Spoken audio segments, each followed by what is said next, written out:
Some housekeeping as well. So for everybody, remember that I do have a newsletter. You can sign up to the Alkebolan newsletter to be kept up to date on happenings in Africa and the diaspora. Not so much current affairs, but I talk about important stories and things about history, hidden history, lost history, so on and so forth. Pretty much whatever I'm learning or what I'm interested in when it comes to Africa and the diaspora, and things that I think you guys would be interested in as well. So definitely join that. Join the premium tier to get the premium articles and postings that I put on there. You can go to the merc.io or you can go to the merc.substack.com, same thing, to sign up to the newsletter. If you want to support my videos, the creation of the videos, you can become a Patreon member as well. And that is patreon.com/_the merc. Or again, you could go to the merc.io. And if you go to the merc.io, you can sign up to either of these things. All right, guys. So I'm going to get into this. I'm going to get into this topic now. So, guys, the African Cup of Nations is underway in Côte d'Ivoire, Ivory Coast. And this is the football tournament. For those people who know what football is, I'm talking about real football, not the stuff that you throw, the stuff that you actually use your feet to play. That is what I'm talking about. And Nigeria are there. Nigeria are playing. Now, football is a very, very big deal to Africa. So anybody who's African knows how big a deal football is to the continent, to the people. It is the sport of the people. And obviously, because it is a sport that can be played by anybody as long as you have a spherical object and you can create goals, it therefore has been the sport of the downtrodden, the sport of the work of the underclass even, and for many who have been able to find success in this sport, a pathway out of poverty and despondency. Therefore, for African nations, football has become a massive deal over the decades because it has been a pathway to salvation for a lot of the youth in Africa. And it has also brought a lot of Africans together. And that is something I'm going to talk about during the course of this show, is the amount of unity that football brings to the African community. Now, I was, and listen, there's so much to say that I don't know if I want to really go into the entire narrative of Nigerian football, but I'm going to try and summarize to a degree so that I can set the scene, set the tone for where we are going to go in this conversation and in this broadcast today. You see, there was a time when Nigeria were the main guys. There was a time when people were scared to play against Nigeria in Africa. In fact, the world, we're going to get into that a bit later. In Africa, nobody wanted to play Nigeria because that was the worst guys you could possibly play because we were that good. And I'm talking about the heyday of Nigeria, aka the early 90s to mid 90s. The early to mid 90s, nobody wanted to play Nigeria. Because the first guys who came out of Africa that were the real were Cameroon. As people remember Roger Milla, 1990 World Cup, the Roger Milla dance, where allegedly he was already 40 years old when he was playing in that World Cup. He might have been 50. He might have been 50 years old. And Roger Milla set the world on fire in 1990, Italia 90. I remember that tournament because I was in Lagos and I remember watching that. And for those people who may know, some of my family is actually from Cameroon. So, I'm connected to Cameroon in a way. So therefore, back in those days, the family were supporting Cameroon because Nigeria had not yet ever qualified for a World Cup. We never qualified for a World Cup at that stage. So Roger Milla really introduced the world to African football. Roger Milla really introduced the world to what it meant to be an African player. Okay? And that was a really, really, really, really big deal.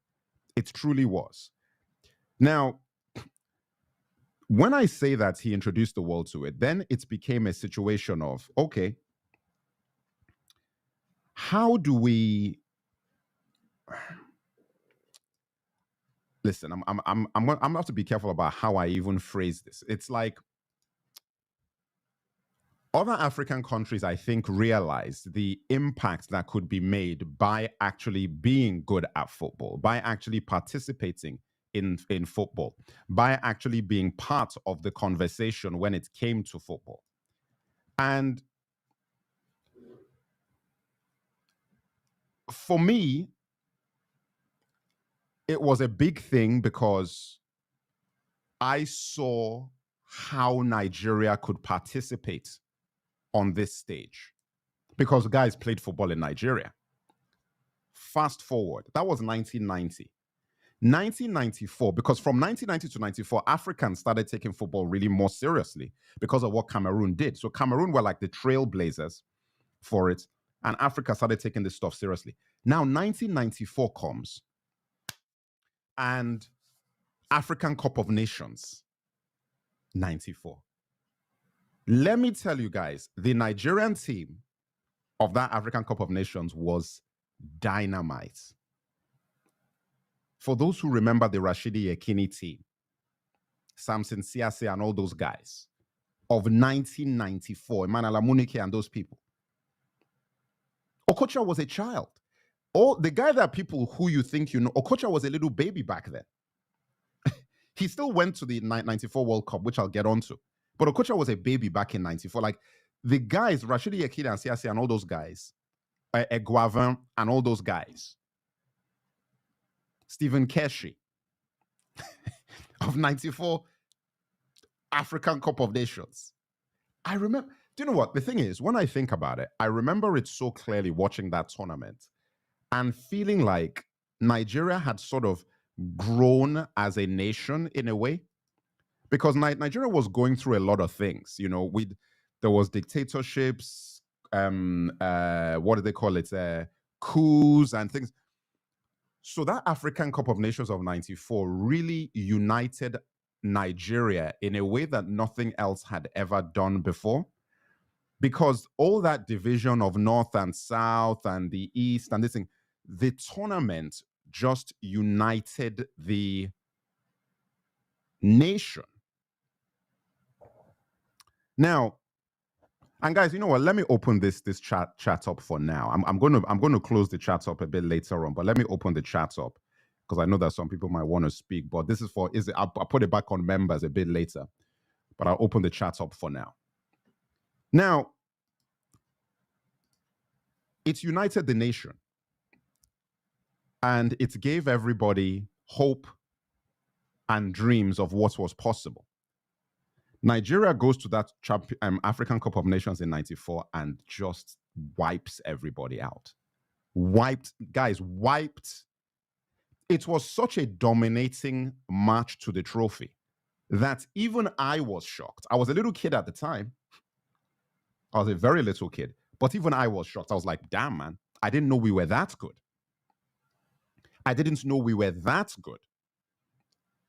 talking about, I saw that, I was like, I don't think that there's anybody in the world better than us. That's how I felt. Fast forward to USA 94, which is, in my opinion, the greatest World Cup that has ever happened. Still to this day, hats off to the United States of America, because America doesn't even play football. And these guys, to this date, it's now 2023, there is no World Cup that comes close to how amazing the USA 94 World Cup was. Like, so much so that I'm only excited for the next World Cup in America, because I'm thinking that, is it possible that America could do what they did in 94 for this new World Cup? I know it's the USA and Canada staging it, but the USA 94 World Cup was, that thing was something else, man. Now, Nigeria goes to this World Cup and nobody gave us a chance. Like, these Africans, nobody knew who we were, and Cameroon didn't even qualify, I don't think. And we went there, and nobody really gave Nigeria, nobody really knew about Nigeria. And I think that was the big thing. Nigeria was not a thing that people talked about internationally at that point in history. Nobody really knew about Nigeria. When we played that Bulgaria match, the opening match, Christos Stoichkov, all of these guys, the so-called Barcelona players, everybody's like, we went to that World Cup opening match. 3-0, guys. 3-0. It could have been 5. A so-called what do they call it? Favorite. Because Bulgaria at that point was a favorite. They were seeded for the tournament. And this African country that nobody had heard of, Nigeria, just wiped these guys, wiped the floor with these people. Stomped them out. Stomped these guys out. Rashidi Yekini's goal is an iconic goal when he ran into the net and he was shouting in the net. I think Amokachi scored as well. I think Amunike scored one goal. I remember Yekini's goal because it was the first goal Nigeria has ever scored in the World Cup. And in my mind, the way that we beat these guys, I said that Nigeria are winning the World Cup. I was looking at the whole field. I said that Nigeria are going to win the World Cup. The first time we're getting to this tournament, we're going all the way to the top. And it wasn't delusional. Anybody who watched Nigeria play back then, and you'll be like, we can win the whole World Cup. Cameroon went to the quarterfinals in 90. I said that we're going to do better than that. Nigeria are doing better than that. We're taking the trophy. And these were the days, guys, when football was football, not in today's rubbish where everybody's just playing for the cash, where nobody's actually a real player. These are the days of Batistuta, the Romario, Gullit, Roberto Baggio, guys, the players, Maldini, the kind of guys that they were playing in 1994 it was just star-studded everywhere. Star-studded teams, legends playing, legends, guys. That was the environment. Maradona was there, even though they kicked him out. Maradona was in our group. The group we're in was us, Greece, I believe, Argentina, and Bulgaria. And Nigeria, not only did we play, we were number 1 in the group. Number 1. And then we went to play Italy. And that's where things went undone. And it was a very, very sad day for me when I saw that, because we should have beaten Italy. We should have. Anybody who watched that match knows we should have beat them. And Baggio messed us up. He messed us up. And we went home, you know. But that regardless, I feel that this is the thing. I feel that it's opened the door for possibilities, because for the first time that people were talking about Nigeria in a different way. People were talking about Africa in a different way, because I think when they saw that, the world realized that there's a lot of things going on in this continent that we're not paying attention to. Because if these guys with no European-based players, nobody that we've ever heard of, can come to the world stage and do this against millionaires, against the best of the best, what is going on in Africa? That's what it really did for the continent. And what I loved about it, and this is the thing, and this is why I'm talking about this, is Cameroon's performance united the entire Black Africa. Everybody was behind Cameroon in 1990. Everybody. Nigeria's performance in 1994 united the whole of Black Africa. Everybody was behind Nigeria. Even though guys try to hate on Nigeria a little bit because they said that Nigeria is a bit arrogant, but we are arrogant, but still, people were united behind Nigeria. Now, people could see the possibilities, and that was when the floodgates opened. So you can actually chart it. If you look at the statistics of the number of African players that started getting bought, scouted, and going to Europe from 94 onwards, it was just a floodgate, because everybody realized that, oh my goodness, we need to go to Africa and start scouting. And that's when we started getting exploited for resources, another kind of resource, aka football talent, out of Africa. Fast forward to Atlanta 96, Nigeria comes back again with a new generation. Star Trek, the new generation, Super Eagles, the new generation, led by a guy called Nwankwo Kanu, a legend. He was just a young man at the time. We went to that Olympics. Guys were like, who is Nigeria? Because there was Brazil were there, Argentina was there, Ariel Ortega, and what do they call it? The real Ronaldo, R9, not the fake Cristiano that we're talking about, the real Ronaldo, the El Fenomeno. Romario was there, Roberto Carlos, everybody. But they didn't know that Nigerians had arrived. They didn't know that Nigerians had arrived. We went to that tournament in Atlanta, 96. I remember that Brazil match when they thought that Brazil were going to waste us. So much so, these guys were so confident, they subbed off the real Ronaldo before the match had ended because they thought that they'd already beaten us. JJ Okocha had another thing in mind. Guys, I want you to go and watch the highlights of what JJ Okocha did to Brazil in 96. It brought a tear to my eye. These are like legends this guy was playing with over there. He was toying with these guys, toying with them. JJ Okocha. Then we had Victor Ikpeba and Kanu. Kanu literally won the match for us. Kanu took us to the final.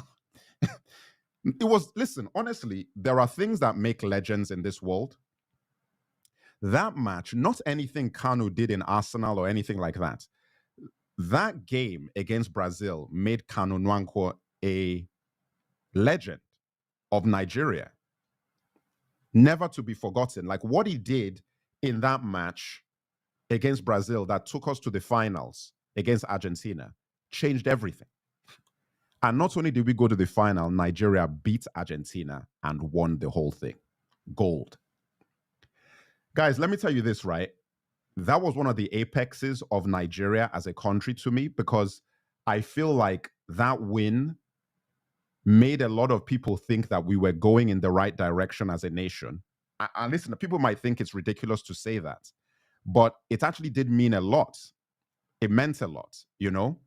And I thought that like things were going to get better. Things did not. And I think that was the beginning of the decline.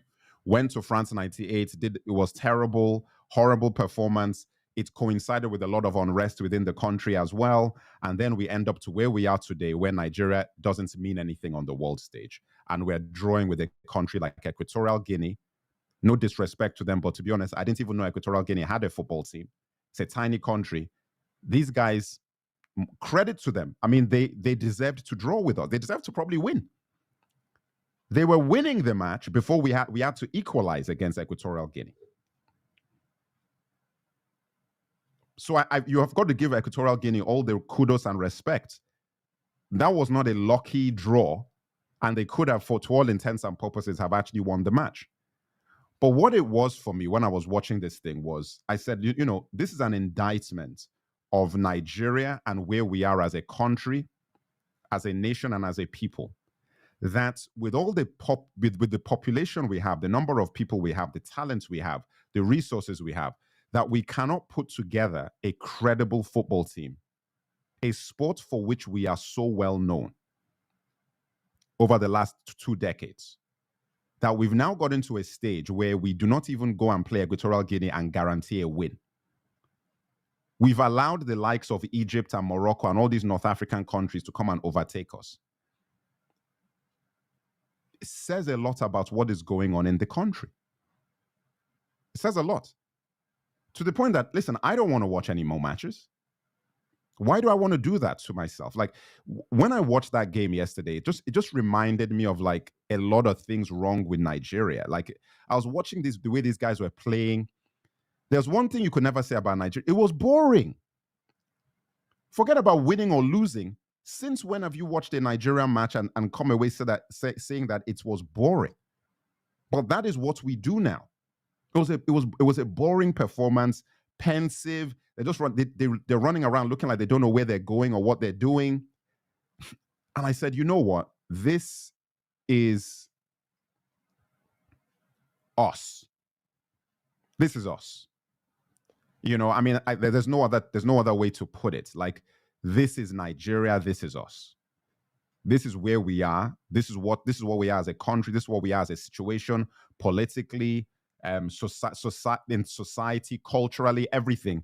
This disorganization, lack of direction, lack of focus, lack of passion, lack of unity, all of those things that I saw on display in that team and performance is analogous to what is going on in the country. It just is. So I wasn't surprised when I saw the final result after the match ended, and I looked at it and I said, okay, you know what? This is where we are right now. Now, listen, there are other aspects to this, like, and I would say, look, the influence of European football overall has messed up African football as a whole, because what has happened is that because so many Africans are now playing in Europe and playing for big money, and that is the aspiration of most of these players, what has happened is that they've gone there and imbibed the style and the techniques of European football. So the identity of African football has now been lost.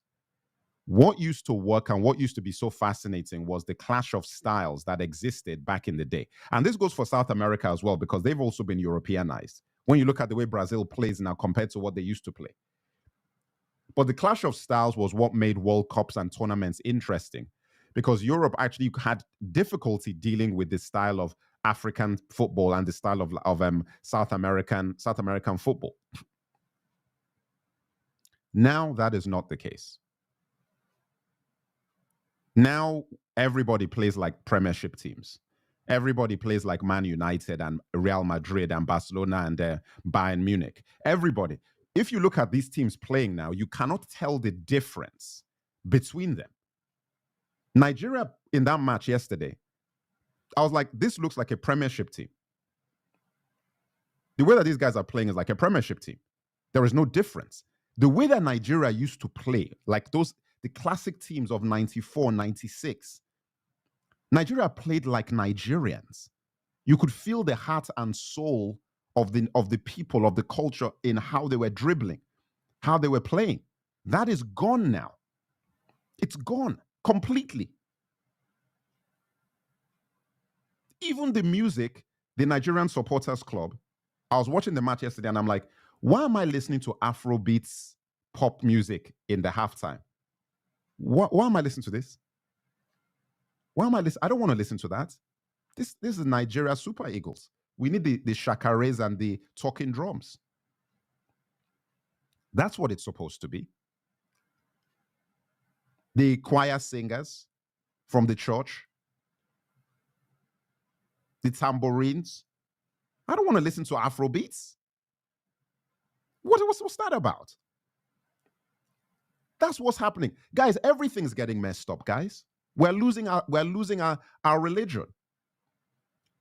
Culture, rather. No, religion. I say that wrong. When you go to a Nigerian match, the Nigerian Supporters Club, that is the soundtrack to the match. To the point that back in the day, the music from the Nigerian Supporters Club was so loud that you didn't even know the other supporters were there.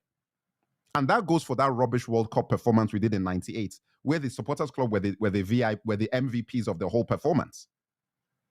They never stopped singing. They never stopped playing. Now I'm watching the match yesterday. The stadium isn't even full, and I can still barely hear our supporters.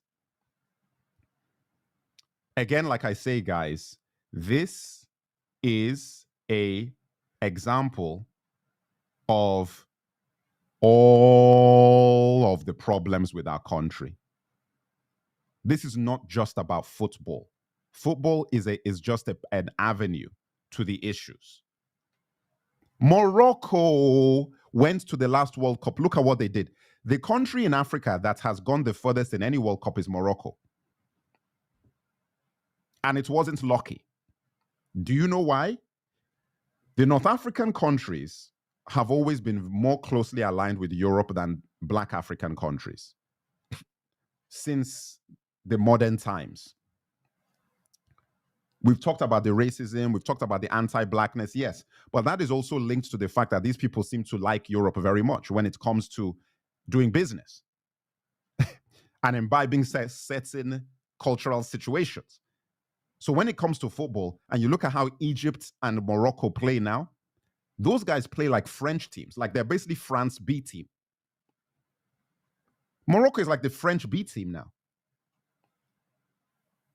When you watch those guys in the World Cup, listen, they could have easily on another day beaten France because they look at their own skills and they say, listen, we can't go man on man with France, but we are going to use our techniques and the way that we play to counteract what these people are doing against us. Brilliant.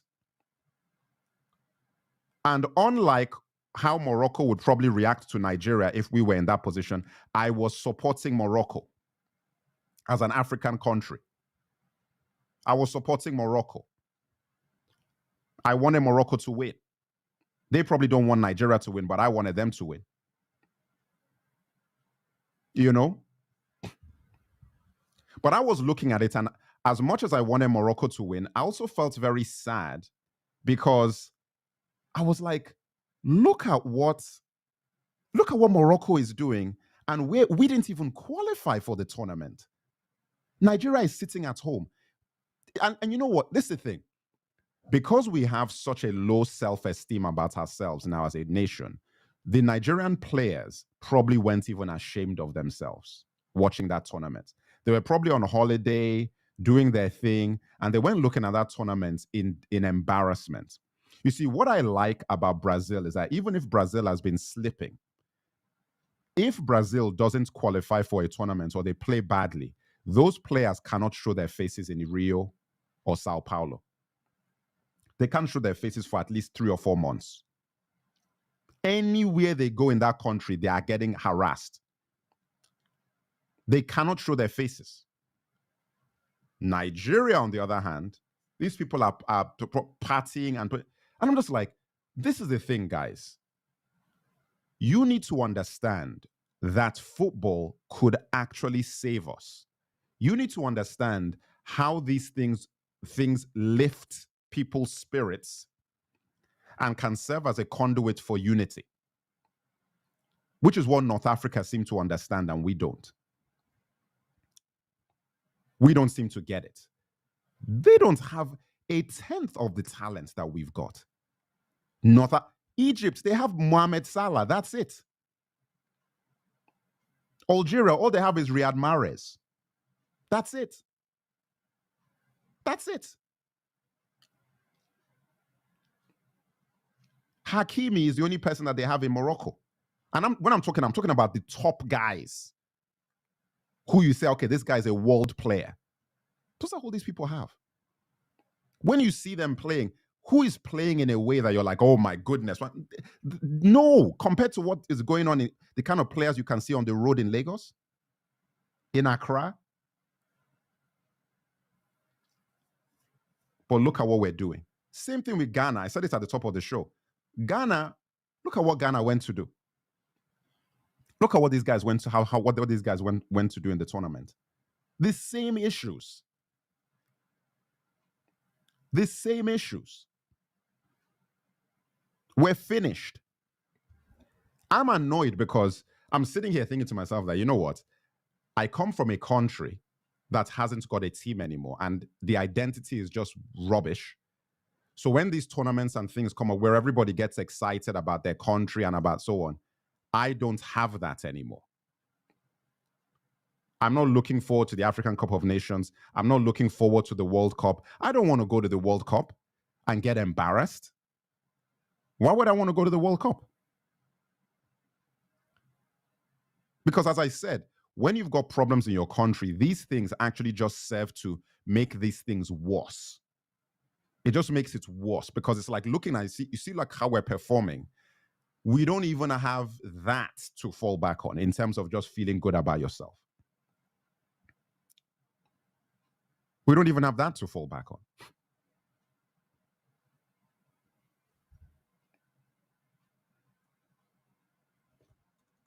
Unbelievable. But you know what? Listen, let me say this though. And I want to bring some people in if you're listening.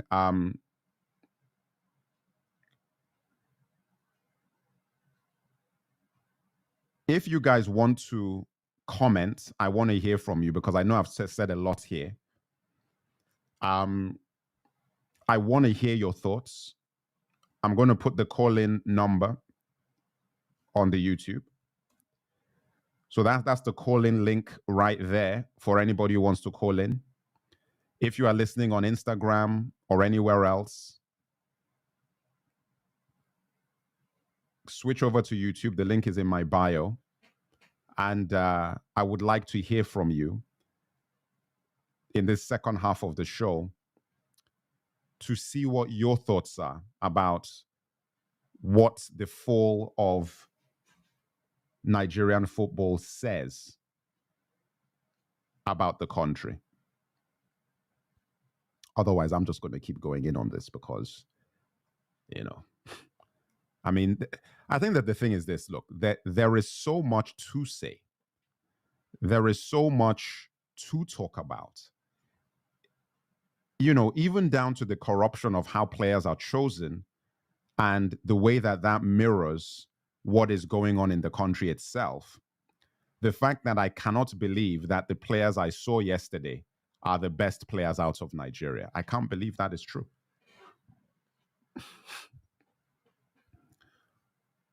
I seriously cannot believe that that is true. It cannot be the case. Those players cannot be the best players out of the country. I know players better than that in my personal life. Not all of them, because obviously Victor Osimhen is a world-class player, arguably one of the best strikers, arguably the best striker in the world. So even upon all this nonsense that we're doing, we have a player who is arguably the #1 striker in the world, who is also from Edo State. Shout out to Victor Osimhen.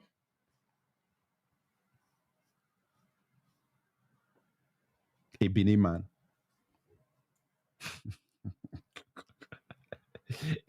You know?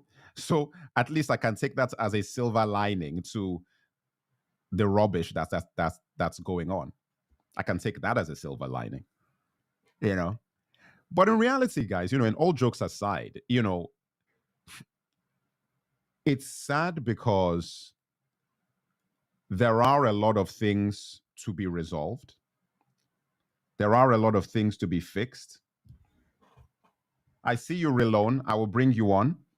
There are a lot of things to be fixed. But it's going to take a lot to figure out where we are going to these things. All right, guys, I want to bring in a caller. I see a caller here. So I'm going to bring in a caller in a minute. Bring in a caller. I hope you can hear me. Maybe we do not have audio. Hello, hello, hello. Can you hear me? Okay, I'm not getting audio out of you. Give me a second. I'm not hearing you, but let me see if Hello, can you hear me? Get my own audio sorted out. Give me a second. I am not getting audio. All right. Hello, can you hear me now? Yes, I can hear you. Can you hear me?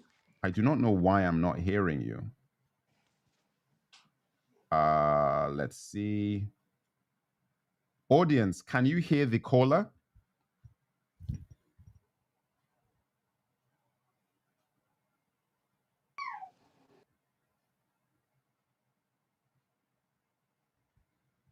Can you hear the caller? Hello, can you hear me?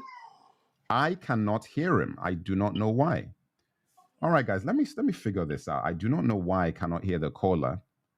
Audio, let's see. I cannot hear you for some reason. Let me try and figure this one out. Audio. All right. Output. All right, caller, can you hear me now?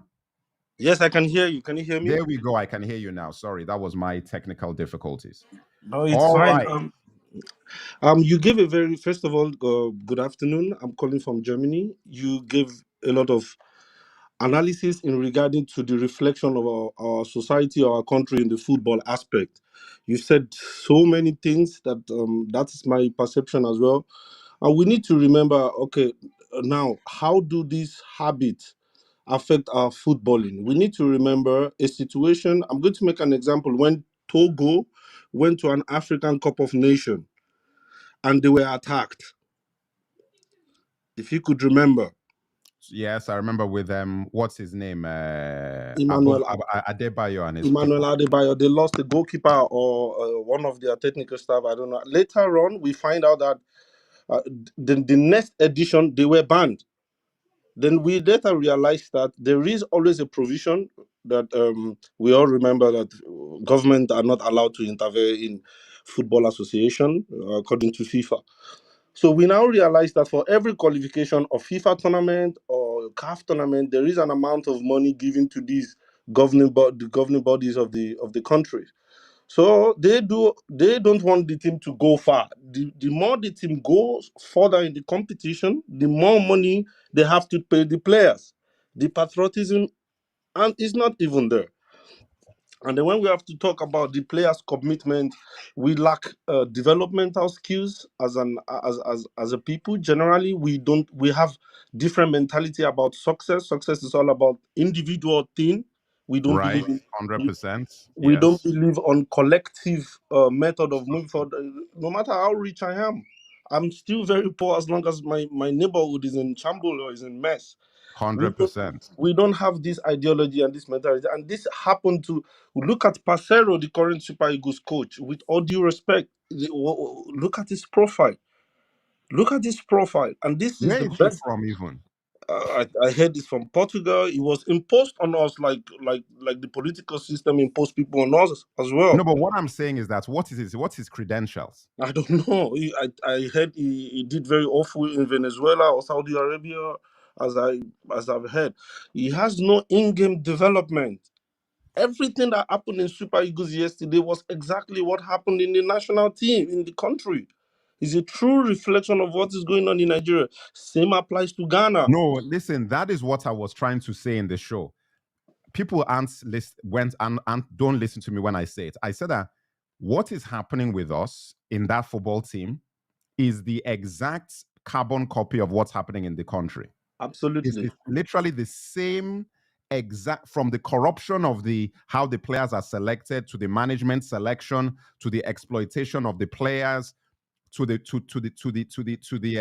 what do they call it, the lack of unity, lack of all of these things. You take it and you just say, this is what Nigeria is today. We are now used to monstrosity. We are no longer used to normal things. It's the value of life is no longer in consideration.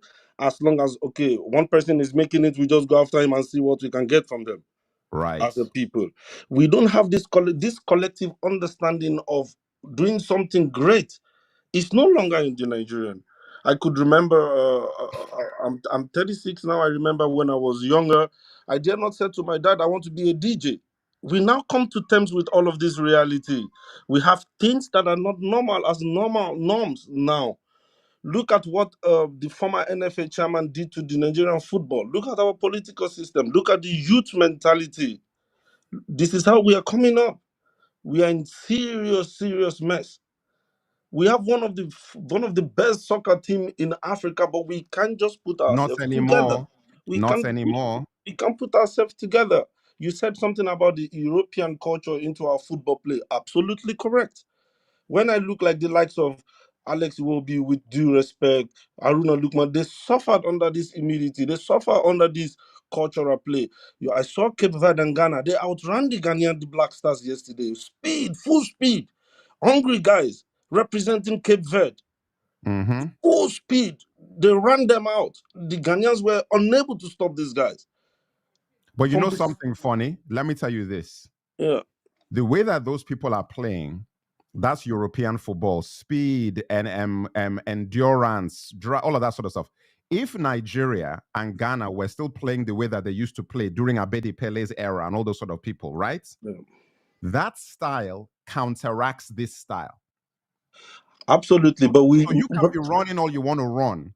When you have players that can control a game, like Okocha could control a game, when he gets that ball, he will slow the game down. Yeah. That's keep your speed in check. You do not have players who, when they get the ball, they will just dictate that, yes, you can be running or you're running. The second we get that ball, we are going to slow this thing down and you will be chasing us till you're tired. You would chase that ball till you're tired. That's the way that we used to play back in the day. Yeah, we slow the pace. We can't, as Nigerians, like trying to match this European style of play. We can never be that because that's not who we are. No, we cannot. The Brazilians, the Sambas, they change a lot of things. They're not exactly. They are experiencing the same issues. So what do we do from here? What are your suggestions? What do we make? I think we have a coach. Well, this is what we do. What we do is that we come from a group of apathetic people, okay? And everything that I say on my platform and a lot of what I do is to try and shake people out of apathy. The fact that you're willing to just accept the status quo and just keep moving forward. The more people that actually talk about it and say the things that I'm saying about this, it is more likely that we will now get a collective awareness that, listen, you need to demand more. Nigerian players, for example, if we just looked at it from the football standpoint, Nigerian players, if they knew how much it means to Nigerians that they take this stuff seriously, they themselves will change their attitude. They themselves will change their attitude. The reality is that because, listen, imagine, as I say about the Brazilian team, regardless of the corruption in Brazil, Brazilian players know that they have to give 10% when they go to the tournament because their own life is not going to be worth it if they go back to Brazil, if they go and play badly. It's not. They have a more out, and the reason why is that this is what we lack. They've realized how important football is as an export for Brazil as a country. It has become the identity internationally of the country. When you say Brazil to anybody, the first thing they think about is football. They don't think about anything else. Nigeria is now music, Afrobeat. Nigeria is now Afrobeats. I think we have degeneration of character, culture. It's over. I tell people, I said that, listen, the last thing Nigeria needs right now is to be identified with entertainment and singing and dancing. That is like literally considering the problems that we have, the last thing we need is to be is to have our identity tied to being pop stars. Because what do pop stars do? Let me tell you, I don't want to name any names because I do not want to sound like I'm going after anybody because I'm not. But I just want to make an example here. When I see videos online and things of Nigerian Afrobeat stars buying expensive jewelry, expensive cars, champagne, Dom Perignon, Moet, all of this sort of stuff, doing all of these things that the rappers and so on do in America and these things, flashing their money and so forth. This is what I was afraid of when Afrobeat started getting popular. What we do not want, people are dying in Nigeria every day. People do not have food to eat. Healthcare is non-existent. The things that even the West and America take for granted and the UK take for granted, we don't have it in Nigeria. We don't have a situation where there is 24/7 lights, electricity for everybody in Nigeria. The water situation, let me ask you, I don't know, are you Nigerian? I'm assuming. Yeah, I'm a Nigerian, yeah. Okay. Do you know when I try to tell people that, that in my life in Nigeria, we've never had like running clean water. Like we've never had that. Like, this thing where you just go to the tap and you open it and the water is coming from the government plant and it's clean water. We've never had that. If you have water in your house in Nigeria, you better have your own treatment plant in your house. You better have dig your own borehole and have your own water tanker. It's so pathetic. Your own water. It's so pathetic how the danger, the Afrobeat and this trending idea of population. No, but that is where I'm going with it, is the idea that while we have real issues, we are now, instead of going after resolving those issues through the music, because that's what you hope the music would be doing, the music is instead glorifying fame and success and women shaking their waist and twerking and all this sort of stuff. And I'm looking at this and thinking to myself that, my God, guys, Nigeria, we can't afford that. Like, other people can afford to do those sort of things. We can't afford to do those sort of things. Any Afrobeat star, it is your duty. Forget about like it's a choice. It's not a choice. It is your duty to be a spokesperson for all this rubbish that's happening. It's your duty. It's not a choice. I think it's a fear of branding, is a fear of sponsorship deals. I think there are some they are conformed to display a certain characteristics that like I said earlier, it's all about me, myself, and I towards success in our African today. Nobody want to die for anybody. Nobody want to. I used to say, what was Mandela famous for? Mandela wasn't famous for the money he had. He was not famous for his musical skills or whatsoever. He was famous for the sacrifice he made, and his name will be for eternity. Things you do with your body, with your voice, for your people, tend to live more. And musical artists might be forgotten, but the humanitarian activist might be there forever. Well, you know what? There's another way of looking at that, and it's a question of who controls the Mandela narrative now, who controls the Muhammad Ali narrative now, who controls the Martin Luther King narrative now. Who? We don't. All those people have been sanitized and manipulated into a memory that is useful to the status quo. Yep. None of those people that we've named have been marketed in today's modern era as forceful opposition to oppression. They are all pacifists. That is the way that they've now been promoted, as opposed to what they really did or didn't do. Nobody talks about the fact that Mandela was called a terrorist and he was put in jail for fighting violently against oppression. Nobody talks about that. When they talk about Mandela, it's about peacefulness. Yeah. So my point is that how do we feel about that being the image that we are now that we are supposed to, because we are not in control of that narrative. There is no reason why a guy like Malcolm X is not the person that is put out there, other than the fact that Malcolm X was never about turn the other cheek. I think that also I think that also have to do with the media. Okay, we have the avenue to speak about this issue because you're on private, on social media, expressing your freedom. Now you give an offer to Channels TV or Arise that you want to deal about this issue. Oh, you'd be like, no, we all this and this and that. There are some they find it, oh, that is so that is a sensitive issue. It will bring lack of sponsorship. There are some. It is so crazy and so unfortunate that the real topics are no go. We shouldn't talk about it. Just it's too sensitive. Well, 100%. Listen, you're 100% correct, and that's the reason why we have these independent channels to have these important conversations. I think that this football thing, like I said, we can laugh about it, we can joke about it, but I think it's a very, very serious. It's a sign of a serious problem. I feel like when you look at when Nigeria was good, you can remember what the climate of the country was in that time. In 96, it was hopeful, man. Like, things were not good. They were not good at all. 96, 94. 94, 96, but things were not good. But we were at a time, you know what it was? It was like this. We were in dictatorships in both eras, in 94 and 96, both eras. It's so weird that the best times in recent times of Nigerian identity and all that sort of stuff came during dictatorship. You know what I'm saying? Like the democratic eras have actually coincided with some of the worst times of Nigerian identity and prosperity. We also have to look at parenting before and now. We used to have a different kind of form of there is this fear factor for our parents, there is sanity, there is a lot of factors. But today, just be like, hey, we are in a time whereby I used to say poverty is not just not having money inside of you or your wallet. It also controls your mind. It deals with you psychologically. It affects your mind. We are in a time right now whereby people don't even ask the question, where do you get this money from? What do you do?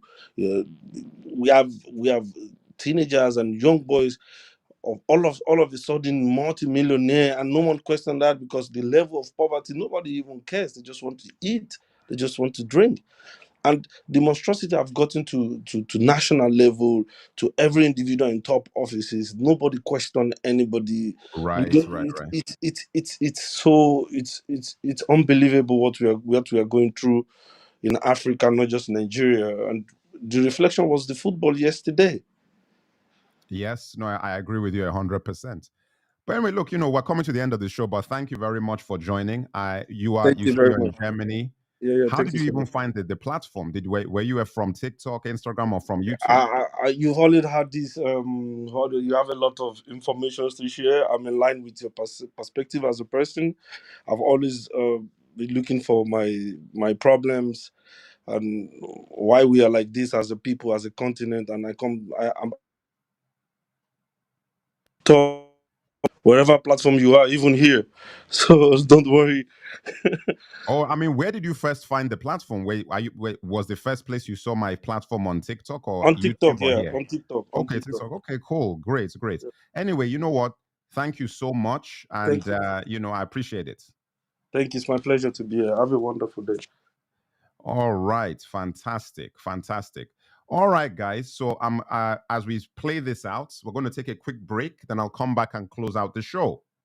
Developing a thriving community to uncover hidden African history, stimulate critical thinking, and build bridges between Africa and the diaspora requires resources. It cannot be done without you. Consider joining our Patreon family to support my work, where you can watch ad-free videos early, utilize the chat feature, participate in Patreon-only live shows, and be a part of my creative process. Visit the Patreon link at themerc.io, pick your membership tier, and let's make history together. All right. Great, guys. Okay, so we're winding down the show, and I see what Daniel's CEO says. Daniel's CEO, you see, that's what you just said about the salary of Osimhen compared to the AFCON trophy. That's the problem I'm talking about. Money should never be the issue when it comes to your people and representing your people. It's because we do not have an identity as a people that players are even thinking about how much they're getting paid versus what they're making in their clubs. When you see the way that people like Maradona played for Argentina, do you think that Maradona was playing for the money? That's the reason why I've always loved Maradona. Forget about everything else. I'm like, I see that guy and the way the guy is playing for his country, and I'm like, it makes you a fan of Argentina, even if you don't like Argentina, which I'm not a fan of Argentina as a country, but Maradona makes you want that because he played like he cared so much for his people and representing his people. We do not have that. We do not have that. And that's the problem. We should not even, guys should be willing to, if you're making the kind of money that Osimhen is making, he should be able to go and play for free. He shouldn't even be thinking about taking any money out of to go and play for your country. Because it should matter that much to win. Anyway, guys, thank you so much. That is the end of the show. As I said, remember to like, share, subscribe, follow wherever you're listening to this. And join the Patreon. You can go to themerc.io to become a member on the Patreon if you want to support the platform, or sign up to the newsletter. It is also at that website.